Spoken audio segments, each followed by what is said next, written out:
ভিডিওটা আপনার কাছে কিলা লাগছে আমার জানা নাই, তবে আমার কাছে ভালোও লাগছে না আবার খারাপও লাগছে না।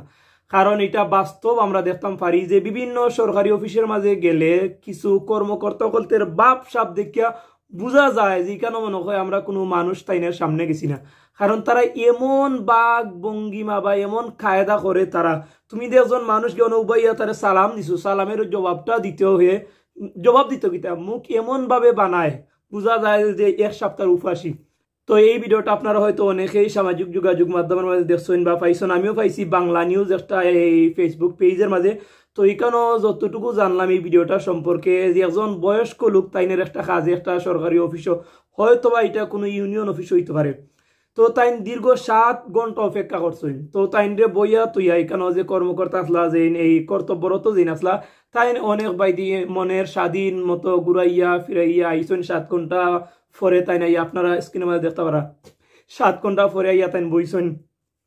গুহার বাদে তাই মুরব্বীদের একজন তুইয়া গেছেন, সেদিকে তাইনের কোনো খেয়াল নাই। তো শেষ মুহূর্তে মুরব্বী মনে হয় জিজ্ঞাসেন যে আমার কাজের অবস্থা কিটা। তখন তাই নিটা কইছেন যে আপনি আজ আসতে পারেন, আপনার কাজ আর আজ হবে না। তখন মুরব্বী আর ধৈর্য ধরতে পারছেন না। আপনারা নিজের চোখ দিয়ে দেখছেন যে ও এই টেবিলের উপরে ল্যাপটপ আসলো, ল্যাপটপ তার হাত লইয়ার আগে তাই সুইডা মারছেন। তো এটা কিন্তু এই ঘটনাটা ঘটছে মূলত এই কর্মকর্তার কারণে।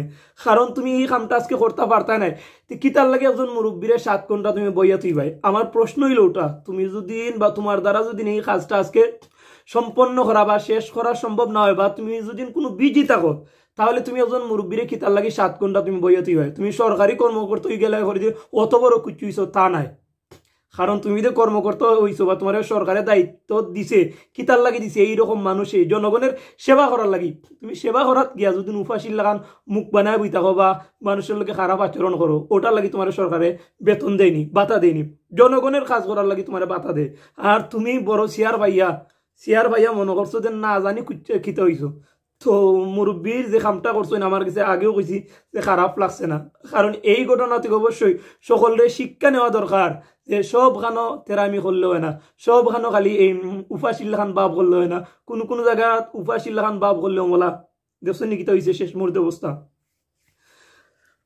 তো যাই হোক আল্লাহ রাব্বুল আলামিন আমরা প্রত্যেকের ধৈর্য ধারণ করার তৌফিক দান করতা। বিশেষ করে যারা বড় বড় চেয়ারও বইন আপনার আর মন মানসিকতাটা একটু নিচে নামাইবার চেষ্টা করবা, একটু নম্রবোধ রইবা যাতে শেষ মুহূর্তে এইরকম লজ্জার শিকার না হইতে হয়।